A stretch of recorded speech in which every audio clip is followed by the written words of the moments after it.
Oi gente, tudo bem? Meu nome é Daniela Marques e esse é o canal Segunda Pele. Oi gente, essa é a segunda parte da análise do desfile de alta costura da Balenciaga. Vamos analisar alguns looks aqui, bora lá! Bom, ao longo do desfile a gente vai observando uma certa alternância entre looks mais sóbrios e formais, vários deles fazendo referência ao próprio Balenciaga, e também looks mais casuais, vinculados a esse streetwear, que é meio que a assinatura do Demna. Ele vai referenciando o Balenciaga e ao mesmo tempo trazendo a própria linguagem para a linguagem do Balenciaga, e ele não deixa de se referenciar também, ele vai colocando a linguagem dele na linguagem do Balenciaga. E para mim, toda essa dinâmica também reforça essa ideia do confronto de binarismos, e mais do que confronto, eu acho que confronto pode ser uma palavra um pouco problemática, porque não é exatamente esse sentido que eu observo, né? Não é o sentido de necessariamente choque, mas um sentido de dissolução entre binarismos, né? É isso que eu sinto ao longo desse desfile. Bom, e também tem esse look aqui que eu acho interessante, esses dois looks esportivos, né? Mais numa pegada esportiva, que a meu ver também trazem bastante essa coisa da própria linguagem do Demna, e eles vêm acompanhados com esses sapatos de bico fino, né, que também tem um certo quê de feminino, e para além disso um quê de formalidade, né, a gente tá mais acostumado a ver um look esportivo realmente com um tênis esportivo, e aqui ele cria essa tensão entre as duas coisas, entre esse formal e o informal do esportivo, a partir do uso do sapato, né, desse sapato de bico fino, de couro, com uma roupa esportiva. Então, é mais uma vez essa ideia de aproximação de signos díspares, que eu acho que é bastante o que é um certo fio condutor para esse desfile. E aí uma coisa que eu acho interessante também da gente pontuar é que mesmo esses looks mais casuais, como é o exemplo desse aqui, que tem uma aparência simples, também trazem uma bagagem de alta costura, de uma produção feita de forma muito meticulosa nos mínimos detalhes. Você olha essa roupa, né, e você pensa, nossa, a roupinha, a blusinha de frio da vovó, né, super basic. Se eu quiser ali na Renner, eu acho uma coisa muito parecida e tudo mais. Enfim, não tô descredibilizando essa fala, porque realmente, olhando assim, dá um pouco essa aparência. Mas uma coisa que é o plot twist, vamos dizer assim, desse look, e de vários outros, né, ao longo desse desfile, é que mesmo com essa aparência, olhando de perto, é uma roupa feita de metal, toda de metal, né, e demorou meses para sair com esse tear de aparência de lã que a gente tá vendo. Então é uma espécie de tear, não, espécie não, é um tear com metal. Então é um trabalhão, assim, é um trabalho de artesão mesmo, e essa é a pegada da alta costura, e ele consegue então mesclar o que é da linguagem dele, né, do streetwear e da roupa casual, para essa linguagem da alta costura, dos detalhes, do trabalho de uma artesania, né, e esse look ele mostra isso pra gente bastante. Esse outro look eu trouxe também pra gente comentar, né, sobre essa camiseta, né? A gente não espera ver uma camiseta num desfile de alta costura. E, inclusive, o Demna comenta sobre o quão difícil foi fazer essas camisetas de seda, que tem uma aparência realmente super simples, né? Mas que continua seguindo o rigor da alta costura. E aí, numa entrevista, ele comenta, né? Foi a peça mais difícil de fazer pra mim. Eu sofri 3 meses porque é muito mais fácil fazer um vestido de gala bordado ou até uma jaqueta de alfaiataria do que uma camiseta de alta costura. Então, esse jogo, né, ele tá presente nesse look da alta costura, da roupa de rua e da roupa de rua, da roupa casual, né? E como casar as duas coisas e como esse casamento é difícil, né, que ele traz aqui. Vou deixar um link na descrição depois para quem quiser checar essa matéria em que ele dá essa entrevista, tá? Bom, e aí ainda falando sobre dicotomias e binarismos, a gente vê esse look, né, que é algo como um vestido de baile. Minha namorada falou que prom queen, né, quando ela viu o look ela já comentou assim, prom queen. E é mais ou menos isso a ideia de ver um desfile, eu acho, de você tentar ir capturando que tipo de identidades aquelas roupas contemplam, assim, né?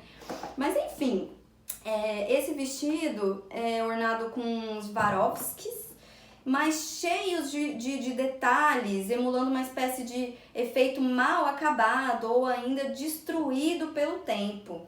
Então dá essa ideia de algo velho, né? De algo destruído de alguma maneira, e ao mesmo tempo é uma coisa que está num desfile de alta costura. Então é uma tensão que se cria com isso, né? E de acordo com Demna, a ideia era realmente deixar os looks com uma cara de destroyed, assim, o que é intuitivo, né? Mas ele traz aqui como se tivessem sido achados numa caixa velha. E aí a gente percebe aqui mais um embate de binarismos, mais uma dissolução de binarismos, que é essa ideia do luxo e do lixo. Porque pensa, se a sua mãe vai numa loja e ela vê esse vestido cheio de detalhes, com essa aparência de usado, de algo que já tem um tempo e por isso tem aqueles detalhes, ela vai falar, Gente, pelo amor de Deus, como assim que estão vendendo essa coisa velha aqui na loja, né? Mas ao mesmo tempo é interessante esse embate, né, que é criado a partir dessa contraposição entre o luxo e o lixo, o novo e o velho, que tá, como eu disse, seguindo, né, um fio condutor ao longo do desfile. E falando sobre isso, é uma coisa também interessante a gente falar, é um discurso, né, a moda é um discurso. E a partir desse discurso, ideias são produzidas bom, como eu tinha dito no meu outro vídeo, né, como que a moda pode operar uma mudança na cultura, se apropriando também do que é da cultura. Então, é um diálogo, assim, eu acho bem interessante essas tensões que ele cria no desfile. E aí, falando sobre esse embate entre novo e velho, mais uma vez, eu queria comentar sobre a questão do silêncio, né? Porque o desfile, ele se passa todo em silêncio, não tem nenhuma música. O que a gente escuta são basicamente ali o barulho dos tecidos, dos modelos caminhando, o burburinho das pessoas.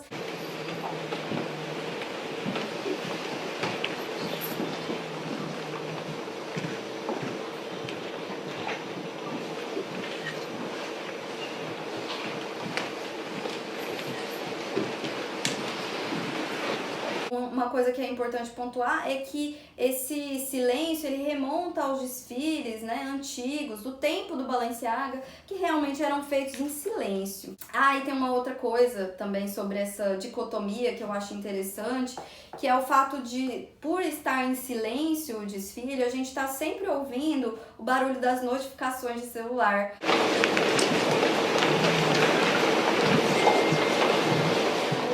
Porque tá tão silencioso que os barulhos das notificações estão muito presentes no desfile, o que para mim mais uma vez reforça essa tensão entre o novo e o velho, o atual e o antigo, né? Que o próprio cenário e a própria ambientação do desfile realmente proporcionam para quem tá vendo. Bom, agora vamos falar de um look assim bafônico, né? Sem dúvida causa esse look. E, bem, ele parece um roupão de banho, né? A ideia realmente é essa, dele ter essa aparência de roupão de banho. Mas é um detalhe importante pra gente voltar a situar o desfile na alta costura, né? Nessa coisa do trabalho feito à mão, no mínimo do detalhe, com os melhores materiais e tudo mais. É que ele é todo feito de couro microcortado, para dar essa aparência dessas penugens que a gente tá vendo. Então, ainda assim, por mais que tenha a maior cara de look de ficar em casa, é um look de luxo, né? Nesse sentido do escrutínio, do detalhe, da qualidade dos materiais que são utilizados para produzir essa peça. E ele, claro, contrasta aí com os looks mais sóbrios ou de gala da passarela, dando uma impressão, assim, de roupa para ficar em casa. E, bem, o que a gente tem feito nessa pandemia a não ser ficar em casa, né? Então, aí eu vejo mais uma dicotomia, eu vou usar essa palavra, eu vou repetir isso várias vezes ao longo do vídeo, porque realmente, para mim, é o que pega nesse desfile. que é a do apresentável e o não apresentável, né? Com o que você pode sair, com o que você não pode sair, né? O que é roupa de ficar em casa, o que é roupa de sair. Então, o que era para ser apenas do ambiente interno, domiciliar, é abocanhado aqui nesse desfile como identidade possível, né? E mais do que isso, né? Como luxo até. E no próprio look eu percebo uma composição de signos aí apontando para essa dicotomia, para esse enfrentamento de opostos, vamos dizer assim, né? Porque na parte de cima o modelo tá usando esse roupão, né, com uma capa, todo feito nesse material, né, nesse couro microcortado, e que dá essa sensação de roupão, dessa roupa de ficar em casa. Mas na parte de baixo ele tá usando uma calça de alfaiataria com um sapato formal, né? Então o próprio look cria essa tensão que a gente tá conversando. E aí eu trouxe também uma outra citação aqui, eu vou deixar depois o link desse artigo, eu não coloquei o nome, então agora eu não vou lembrar o nome do artigo, mas eu vou deixar o link pro artigo aqui embaixo. É um artigo sobre o Martin Margiela, uma outra estilista japonesa, e o Demna, né? Como esses estilistas, eles propõem uma desconstrução na moda. E, bem, o Margiela é super uma referência pro Demna. E, bem, vamos à citação, né? O que essa citação está trazendo com relação ao Demna e com relação às roupas que ele produz. Bom, o artigo, de forma geral, está falando sobre uma certa desconstrução na moda operada por esses estilistas. E, bem, desconstrução, o autor traz, né? Desconstrução, como é usada na moda, combina a aplicação filosófica do termo à medida que vai desestabilizando hierarquias presumidas. Em todo caso, tal destruição de fato desestabiliza e reorienta os estereótipos de uma linguagem de poder. Essa citação, ao meu ver, vai bem ao encontro disso que eu tô comentando ao longo desse vídeo sobre esse desfile, no sentido dessa desestabilização de hierarquias presumidas, como por exemplo o que é de ficar em casa e o que é de ir pra rua, né? O que é apresentável e o que não é apresentável. Então, reorientando realmente aí quais são os nossos estereótipos de uma linguagem de poder. Então, é interessante a gente pensar que a moda ela é um dispositivo legitimador, né? A partir daquilo que aquilo que é colocado ali é de algum modo possível, né? Possível. A partir do que tá ali é possível você sair. Claro, gente, que a gente tem que guardar várias medidas, né? Óbvio que se você sair pro Shiva, um barzinho aqui de Goiânia, se você sair pra um bar com um roupão, você vai causar a maior cena. Mas hoje, né? Vamos pensar daqui uns anos se isso não pode ser uma coisa desestabilizadora no sentido de criar novas tendências. Pode ser que não, pode ser que sim, mas em todo caso é uma proposta desafiadora para o que a gente tem em termos de estereótipo de moda, do que é possível, né? E enfim, o Demna realmente usa esse poder que ele tem de forma muito plural, no sentido realmente de ampliar o que é moda, o que não é moda, o que é praticável ou não, e isso vem dar voz às transformações que estão aí no nosso tecido social. Inclusive esse look do roupão é uma clara referência a esse período todo que a gente está passando dentro de casa, né? E até agora a gente não está realmente fora da pandemia, então como será que vai ser depois disso? Então aqui já traz um certo sonho para esse pós, né? Gente, então foi isso, né? Essa foi a segunda parte da análise do desfile de alta costura da Balenciaga. Espero vocês na última parte, na terceira parte, em que eu vou falar sobre alguns looks aqui, ó. Vou deixar uma prévia para vocês de quais looks vão ser analisados na última parte do desfile. E bora lá, vamos terminar isso!